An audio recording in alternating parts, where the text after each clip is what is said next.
हाँ जी मित्रों, राधे राधे। कैसे हो? आज तो बारिश कल रात से ही हो रही है। शाम मतलब कितने बजे? शाम के नहीं, रात को 10 बजे से शायद इतना बारिश हुआ। अभी तक से मतलब जैसे कि हो ही रहा है थोड़ा बहुत। अभी तो धूप निकला है, अभी बाहर जाएंगे देखेंगे। ओके।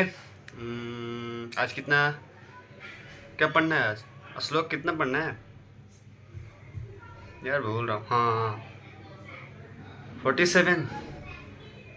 हाँ, 47 पढ़ना है। चलो श्लोक 47 पढ़ते हैं। ओके, हम भी भूल जाते हैं थोड़ा बहुत। आप तो नहीं भूलते हो ना?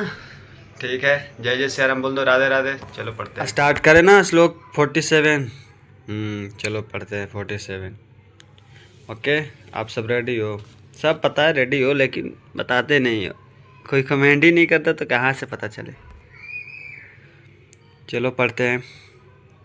कर्मण्येवाधिकारस्ते मा फलेषु कदाचन मा कर्मफले हेतुर्भर्मा ते संगो अस्तु कर्मणि। चलो राधे राधे बोल दो प्यारे एम से, राधे राधे, जय श्री राम।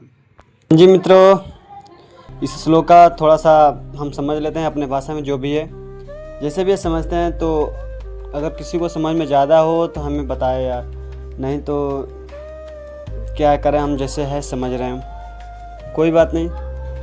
चलो पढ़ते हैं और समझते हैं। इस श्लोक में कृष्ण भगवान ने अर्जुन को बताया कर्म के बारे में और कर्तव्य के बारे में, कि वो कर्तव्य क्या है, फल क्या है। ओके, बोले कि तुम्हें अपना कर्तव्य या कर्म करने का अधिकार है। मतलब जैसे कि हमारे इंसान का कर्तव्य हम अपने पे ले रहे हैं। अर्जुन को तो छोड़ दो, अर्जुन हो या हम हो, हमें ही बता रहे हैं, समझ लो कृष्ण भगवान। हमें अपना कर्तव्य और अपना कर्म, अपना अधिकार है करने का, किंतु हमें कर्म के फलों के तुम, जैसे समझ लो, कर्म के फलों के तुम अधिकार नहीं हो।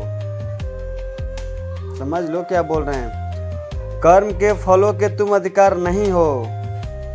तुम न तो कभी अपने आप को अपने कर्मों के फलों का कारण मानो। नहीं, समझे? न मानने का अर्थ यह है कि कर्म का फल जो तुम कर रहे हो, कर्म कर रहे हो, वो ये ना सोचो कि वो जो कर रहा हूँ हमें फल उसके मुताबिक मिलेगा। जैसे कि हम कर्म कर दिए, ऐसे कर्म कर दिए और सोच रहे हैं कि हमें मिलेगा फल ऐसा ऐसा। ये तुम्हारा सोचना ही बेकार है, ये तुम्हारा अधिकार ही नहीं है।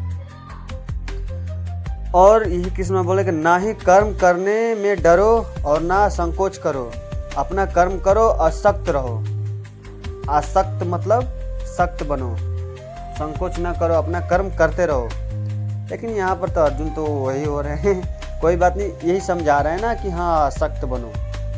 और हाँ, कर्म योग में मुख्य बात और भी समझ लो थोड़ा सा और, अपने कर्तव्य के द्वारा दूसरे के अधिकार की रक्षा करना। जैसे कि हम अपने कर्तव्य के अनुसार कर्तव्य है, लेकिन दूसरों की रक्षा करेंगे तो और कर्म फल का अर्थात अपने अधिकार का त्याग करके दूसरों की रक्षा करके अपना राग मिटा सकते हैं। और ये ऐसे करने से ना हमारा दूसरा नया राग पैदा होता है, कर्मयोग वितरात होता है, मतलब नया बनता है, पुराना मिटता है, ऐसे किसी का मदद करने से।